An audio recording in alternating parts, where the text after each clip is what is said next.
राधे राधे दोस्तों, कैसे हैं आप सब। आशा करते हैं आप सब भी अच्छे होंगे। तो देखिए जी, आज है हमारे घर में कनागत और मैं उठ गई थी 5 बजे। तो यहाँ पे मैं पहले नहा धो के आ गई हूँ। किचन में चाय चढ़ा दी थी और इधर पानी रख दिया है मैंने गर्म होने के लिए। इसमें नमक डाल देती हूँ और इसमें मुझे डालनी थी गोभी, क्योंकि गोभी में देखिए काफ़ी दवाइयाँ लगती हैं, तो इसलिए पहले गर्म पानी में उसको डाल दूँगी। तो पहले पापा मम्मी को चाय दे आते हैं। इधर ऋत्विक भी उठ के आ गया था, तो झाड़ू और मैंने किचन की साफ़ सफाई पहले ही कर दी थी। बस पोछा अभी मेरा रहता था, तो पहले अब लगा देती हूँ पोछा, उसके बाद खाना चढ़ाएंगे। तो आज आदि की थी छुट्टी, तो इसलिए आज थोड़ी सी जल्दबाजी भी नहीं थी और पूजा इधर लग गई थी बच्चों की यूनिफॉर्म को प्रेस करने के लिए। तो बच्चे भी उठ के आ गए थे पानी वगैरह पी के, और बच्चे भी थोड़ी सी देर के लिए या तो टहलने के लिए जाते हैं, ऊपर छत पे भी चले जाते हैं। तो यहाँ पे देखिए जी, मैंने रख दिया है भगोना, इसमें घी डाल देते हैं। पहले बनाऊंगी मैं हलवा बनने के बाद एक साइड कर देते हैं, फिर बनाएंगे सब्जी और पूरी। तो देखिए जी, आज था हमारे यहाँ पे पड़दादी पड़बाबा का कनागत। हमारे यहाँ पे तो वैसे कनागत ही बोलते हैं, कुछ लोगों के यहाँ पे श्राद्ध भी बोलते हैं। तो हमारे यहाँ पे बड़ा कनागत था आज, तो इसलिए खीर या हलवा बनता है। खीर मैंने इसी वजह से नहीं बनाई क्योंकि मम्मी और पापा के पैर में काफ़ी दर्द था, तो खीर मैंने इसीलिए नहीं बनाई कि भाई हलवा बना लेते हैं, जो अगले कनागत होंगे उनमें हम खीर बना लेंगे। तो इसीलिए मैंने, एक तो आलू गोभी की सब्ज़ी भी बनानी थी, तो इसलिए खीर मैंने नहीं बनाई थी कि हलवा बना देते हैं। तो यहाँ पे आदि आ गया था उठ के, क्योंकि आदि की थी छुट्टी। तो आदि से सारे बच्चे कह रहे थे कि भाई भैया हमें छोड़े आना, क्योंकि छुट्टी होती है तो आदि इनको छोड़ आता है। तो आज इसको थोड़ा सा फ्री सा महसूस हो रहा था क्योंकि इसकी छुट्टी थी। नहीं तो सुबह के टाइम इसको इस टाइम थोड़ी जल्दबाजी होती है, अगर रोज़ स्कूल जाना होता है। तो आज इसे घर रहना था, तो इसलिए ये मेरे पास थोड़ी सी देर के लिए खड़ा होकर बातें करने लग गया था। तो देखिए जी, लगी मैं भी अपने काम पे लग रही थी और ये भी अपनी बातचीत कर रहा था कि भाई बीच बीच में, एग्ज़ाम के बीच बीच में इसकी एक एक दिन रोज़ छुट्टी होती है। तो देखिए, यहाँ पे मैं अपने हलवे की कर रही थी तैयारी। चीनी वगैरह मैंने निकाल ली थी। वैसे तो मैं पहले सोच रही थी कि भाई गर्म पानी करके उसमें मीठा पानी कर लेते हैं, उसको ही हलवे में डाल देते हैं, लेकिन मेरी गैस इधर खाली नहीं थी, तो इसी वजह से मुझे चीनी बाद में ही डालनी पड़ेगी, पानी के बाद में ही। नहीं तो पहले मैं सोच रही थी कि मीठे पानी को ही उबाल के रख लेते हैं, लेकिन कोई बात नहीं। देखिए जी, ऐसे भी अच्छा बन जाता है। अपने टेस्ट के अनुसार ही मीठा डाल देंगे। तो इधर मैं हरी मिर्च और टमाटर काटने लगी थी, क्योंकि एक साइड मैंने कुकर भी रख दिया था सब्जी के लिए।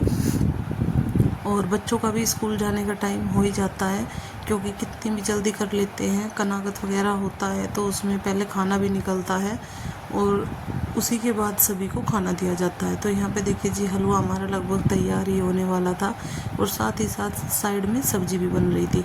तो उधर मैंने जीरा अभी नहीं डाला, जीरा डाल दिया था और टमाटर हरी मिर्च डाल दी थी।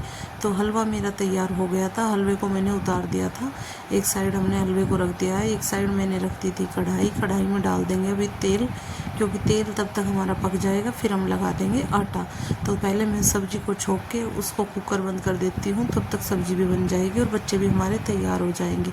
तो मैं सोच रही थी कि बच्चों से ही रोटियाँ निकलवा दूँगी, क्योंकि देखिए पोते अगर रोटी निकालते हैं या बेटे अगर निकालते हैं तो काफ़ी अच्छा माना जाता है। तो इसीलिए पहले हमें नहीं पता था तो मैं भी निकाल देती थी। कई बार ऐसा होता था बच्चे नहीं नहाते थे तो हम भी निकाल देते थे, लेकिन वैसे बोलते हैं कि भाई बच्चे अगर निकालते हैं तो काफ़ी अच्छा लगता है। तो मैं सोच रही थी कि कार्तिक या ऋत्विक जो भी पहले नहा लेगा उसी से ही रोटी निकलवा देंगे, क्योंकि आदि को अभी जाना नहीं था, तो आदि थोड़ा लेट नहाएगा, तो ये बच्चे स्कूल जाएंगे तो इनको अभी नहाना था। तो इसीलिए मैं बोल रही थी कि भाई जो जल्दी रेडी हो जाएगा उसी की ड्यूटी लगा देते हैं। तो ऋत्विक को मैंने बोल दिया था कि भाई तू कान्हा जी को नहला देना और कार्तिक रोटियां निकाल देगा, तो कान्हा जी का भी भोग साथ के साथ ही लग जाएगा। नहीं तो देखिए, बच्चे अगर चले जाएंगे तो फिर मुझे बाद में ही नहलाना पड़ेगा, क्योंकि सभी को खाना देना होता है साथ ही साथ। तो इसीलिए मैं ऋत्विक को बोल रही थी कि भाई तू अगर नहा लेगा, क्योंकि अभी उनका थोड़ा टाइम था। तो दोनों बच्चे नहा के तैयार होने लग रहे थे। साथ ही साथ उन्हीं से ही मैं सोच रही थी कि रोटी निकलवा के सूर्य देव को भी जल दे देंगे और गौ माता को भी रोटियां और कान्हा जी को भी नहला देंगे। तो देखिए जी, सारा अपना दही देवताओं का सारा काम हो जाएगा साथ ही साथ, और फिर सबको खाना दे देंगे। तो यहाँ पे मैं चढ़ा देती हूँ तेल, और एक साइड मैंने कुकर को बंद कर दिया है। तब तक हमारी सब्ज़ी भी हो जाएगी, तेल भी गर्म हो जाएगा। मैं लगा दूँगी अब आटा। तो देखिए जी मैंने आटा लगा दिया है। इसमें डाल देते हैं कस्तूरी मेथी, अजवाइन और हल्का सा नमक। पूरियाँ बनाएंगे, वैसे जिसका पूरी का मन नहीं है बाद में थोड़ी सी रोटियां बना लेंगे, क्योंकि एक बार तो देखिए पूरियाँ ही बनेंगी, क्योंकि जो बड़े कनागत होते हैं उनमें पूरियाँ पराठे ही बनते हैं, मम्मी उनको पक्का ही करवाती है। तो इसीलिए मैंने पूरी के लिए तेल चढ़ा रखा था कि अब पूरियाँ बनानी शुरू कर दूँगी। तो पहले तब तक मेरा तेल गर्म हो जाता है, मैं यहाँ पे सब्ज़ी को बच्चों की लंच के लिए ठंडी कर दूँगी। और कान्हा जी की थाली निकाल देते हैं, और पड़दादी और पड़बाबा का कनागत है, उनकी रोटियां निकाल देते हैं पहले। तो हमारे यहाँ पे आज पड़बाबा जी और पड़दादी जी का श्राद्ध है। तो मैंने कस्तूरी मेथी डाल दी है, थोड़ा सा डाल दिया है गरम मसाला। तो यहाँ पे सब्ज़ी को अच्छे से चला के सब्ज़ी हमारी बन गई थी। तो देखिए जी सब्ज़ी का काफ़ी अच्छा कलर आया है, क्योंकि मैंने हल्की सी उसमें देगी कलर मिर्च डाल दी थी, तो काफ़ी अच्छा कलर आ गया था।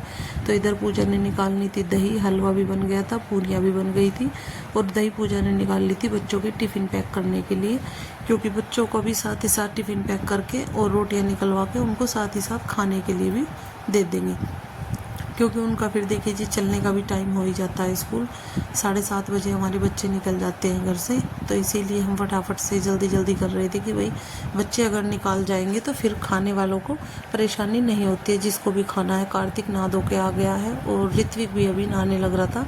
तो कार्तिक को मैं बोल रही थी कि भाई पहले तू बैठ के और पड़बाबा पड़दादी जी का खाना निकाल दे, और फिर उनको गौ माता को खाना को खिलाया ना। तो कार्तिक यहाँ पे बैठ गया था नहा धो के, कार्तिक रोटियाँ निकाल देगा, मैंने उसको बता दिया था।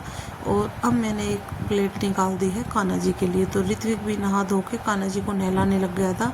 अब कान्हा जी का भोग लगा के ऋत्विक भी और फिर खाना खा लेगा। तो बच्चों की ड्यूटी मैंने ऐसे ही लगा दी थी। देखिए जी एक तो क्या होता है कि सुबह सुबह बच्चे अगर ऐसा काम करते हैं तो अच्छा भी होता है, उनके हाथ से रोटियां निकलती है या वो कान्हा जी को नहलाते हैं, अच्छा होता है, सुबह सुबह स्कूल जाते हैं। तो यहाँ पे ऋत्विक ले गया था कान्हा जी के लिए भी खाना, और यहाँ पे मैं अब बच्चों की बनाऊंगी टिफ़िन पैक करने की पूरियाँ और उनके खाने की पूरियाँ, और फिर पापा जी बाबा जी जो भी आएंगे उनको मैं साथ के साथ ही गर्म बना दूँगी। तो पहले इनके बच्चों की टिफ़िन पैक करने की करते हैं तैयारी। तो मैं पूरियाँ बना रही थी, अब पूजा इनको देगी डाल के खाने के लिए, और इधर मैं इनका ठंडा कर देती हूँ। सब्जी भी ठंडी करने के लिए थाली में रख दी थी, थोड़ा हलवा डाल देते हैं। तो देखिए जी बच्चे हमारे चले गए थे, इधर आदि और निशांत भी लग गए थे खाना खाने। अब सभी खाना खा चुके थे, तो मैं लग गई थी अपने किचन की साफ़ सफाई में, और दूध को रख दिया था गरम, क्योंकि गैस अभी तक खाली नहीं थी, तो दूध अभी हमारा नहीं हुआ था। तो अब मैंने दूध भी रख दिया था इस पर। दूध रखने के बाद अपने किचन की करते हैं साफ़ सफाई। तो देखिए जी हमारे यहाँ पे तो कनागत इसी तरह निकाला जाता है। आपके यहाँ पे कैसे निकालते हैं कमेंट करके ज़रूर बताना। तो मिलते हैं आपसे एक अगली नई वीडियो के साथ, तब तक